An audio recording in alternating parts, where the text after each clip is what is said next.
ایک وسیع و عریض جنگل میں جانور امن سے رہتے تھے۔ اس جنگل میں ایک مور تھا جو اپنی خوبصورتی پر بہت ناز کرتا تھا۔ ایک لومڑی تھی جو باتوں میں بہت چالاک تھی۔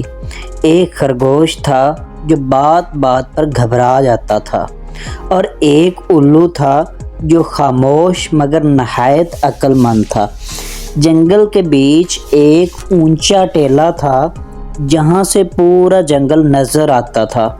الو اکثر وہیں بیٹھا رہتا اور ارد گرد ہونے والی باتوں پر نظر رکھتا۔ ایک دن لومڑی نے جنگل میں افواہ پھیلا دی، میں نے دیکھا ہے کہ جنگل کے دوسرے کنارے سے ایک بڑا خطرہ ہماری طرف بڑھ رہا ہے۔ یہ بات سنتے ہی خرگوش ڈر گیا اور ہر جانور کو یہی بات بتانے لگا۔ مور نے بغیر تحقیق کے شور مچانا شروع کر دیا اور اپنی آواز سے مزید خوف پھیلا دیا۔ چند ہی گھنٹوں میں پورا جنگل خوف کے سائے میں آ گیا۔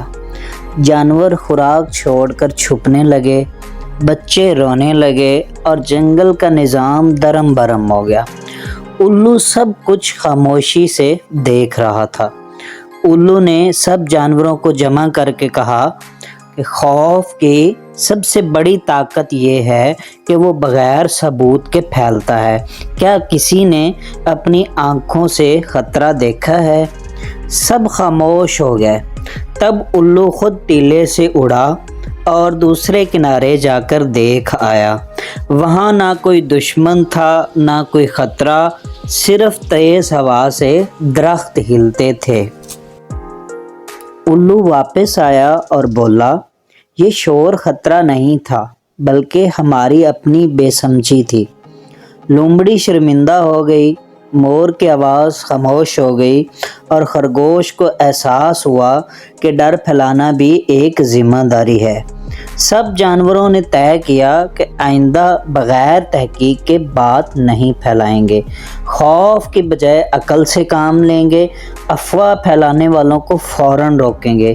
اسی طرح جنگل میں دوبارہ سکون لوٹ آیا۔ تو اس کہانی سے ہمیں یہ سبق ملتا ہے کہ افواہ خوف سے زیادہ خطرناک ہوتی ہے۔ ہر سنی سنائی بات سچ نہیں ہوتی۔